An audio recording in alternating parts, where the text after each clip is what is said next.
3 years in a row, 3 times we've beaten Manchester United at home. Only this time, it's resulted in Erik ten Hag losing his job. It's Monday today, it's one day after the game, and it has been confirmed that Erik ten Hag has now been sacked as Manchester United manager following a poor string of results, with the 2-1 loss away at West Ham United proving to be the final straw. Man United fans are buzzing.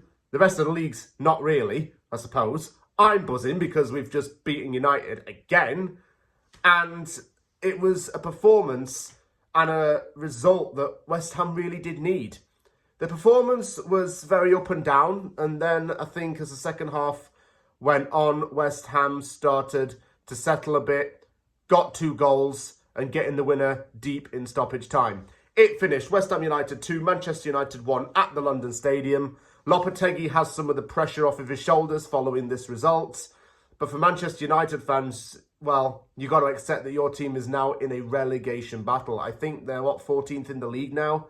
West Ham jumps up to, I think, 11th. I haven't checked the table lately, but I know that the results got West Ham onto double figures in terms of points. It was a victory that was a bit nerve-wracking given that we had 12 minutes of stoppage time. But we did what we had to do, and we got the 3 points. United are just piss poor. They've been piss poor for the last couple of seasons. I mean, they've got players who are worked too hard, players who don't deserve to play. Everyone's either average or not good enough, and it's... I'm not even going to say it's sad to see, but it is a sign of the times as to how much decline this club's gone into. West Ham, though, on the up and feeling happy after this win. So let's talk about the starting lineup, shall we? Because there were some major changes to this team. Lopetegui was not afraid to wield the axe and drop some players. Fabianski was in for Areola. Areola had to be dropped because the last 2 games have seen him make some major inconsistencies. Wan-Bissaka, Mavropanos, Kilman and Emerson were the back 4. Todibo was benched, I think, due to some fitness reasons. Still was a little bit of a strange decision. Alvarez was back in the starting 11. He was paired with Guido as the centre midfield pair. Souček was dropped, bizarrely. Soler appeared to be either on the left wing or the 10. It seemed more as though he was playing out left, which wasn't his natural position. That reminded me of what Fornals had done to him under Moyes and played out of position constantly. Paquetá was in the 10 role, Bowen on the wing, Antonio up top. First question on my mind, where's Crescencio Summerville in all of this? Why was he not starting? I would have started him over Paquetá looking back now, and sorry to tell you the plot of the game, because you probably just hinted at what I've just said there. Like what happened in the game. I've just probably told you what Summerville might or might not have done. But he should have started in this game regardless. United missed some absolute scorchers of chances. Garnacho hit the bar, and then he went wide with a chance. We seemed to get caught out a bit and had to run back a lot to chase the ball. Alvarez was doing really, really well. He was always getting back to make tackles. He seemed to fill into the defence a lot more. Good at dispossessing the players. Fabianski made a crucial save to deny Højlund, but we were being pressured so badly. Darlow then got around the goalkeeper and missed. He fired it over the bar. He should have just kept his shot low and he would have scored. Then it would have changed the events of the game. It would seem to be a competition to see like who could play the worst at this point. Paquetá was lucky not to be sent off. He did get yellow carded again. Shock. But it was only a matter of time before he would see red in some of these games. He's going to get a double yellow if he keeps starting. Bet my life on it. And Wan-Bissaka was doing everything right. Stays on his feet all the time. Dribbles the ball and moves it a lot, mind you, because no one else really did. And kept grounded. Wan-Bissaka was my man of the match, by the way. He was fantastic. He showed United what they'd lost. Razwawi, who was supposedly played as a 10 against Fenerbahce, looks like he's going to get some kind of really bad injury at some point. Trust me on that one. Because he went down in this game and struggled to get up for quite a while. It was 0-0, and it seemed as though West Ham didn't seem to have a lot of identity. West Ham didn't seem to play with a lot of urgency. United were definitely on top at this point.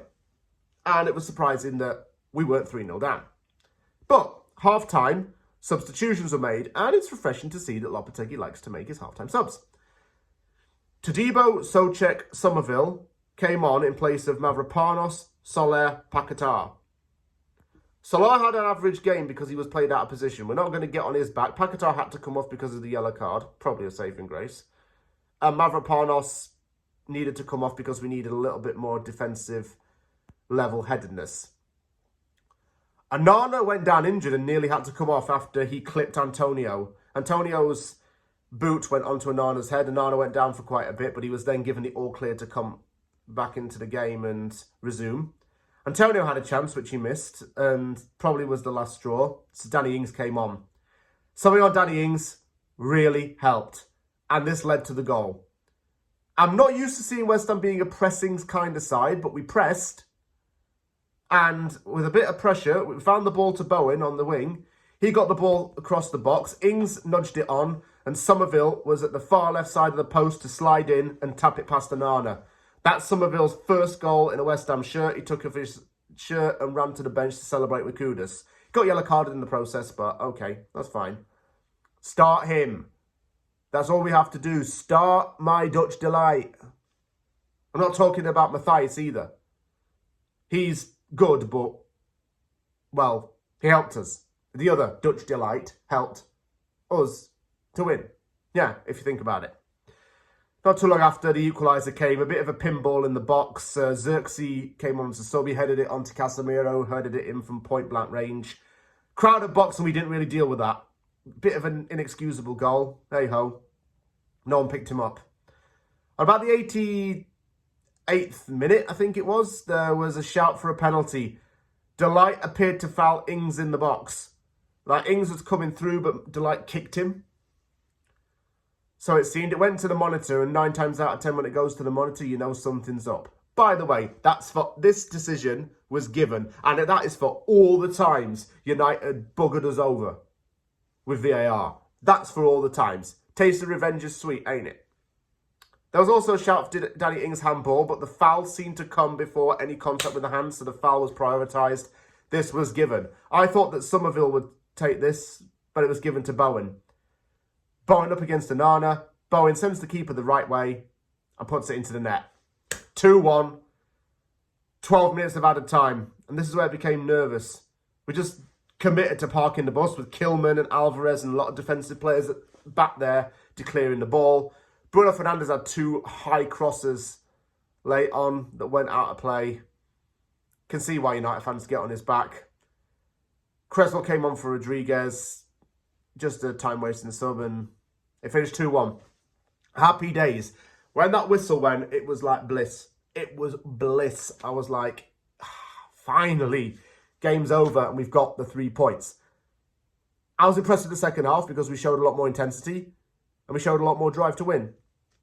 Summerville has to start in place of Kudus from now on. Maybe Summerville's our long-term Kudus replacement. I really do believe that. So it's good that he's got a goal. It's good that he's settled into the team. Let's hope he can get a good run of games. And if he keeps Paquetá out the side, then, well, might be for the best, you know. And Danny Ings, it should be in contention to start. He got an assist in this game. He scored a last-minute equaliser against Fulham. He's contributed to West Ham getting 4 points. Start Summerville. And let's see what happens there. It might be a good thing.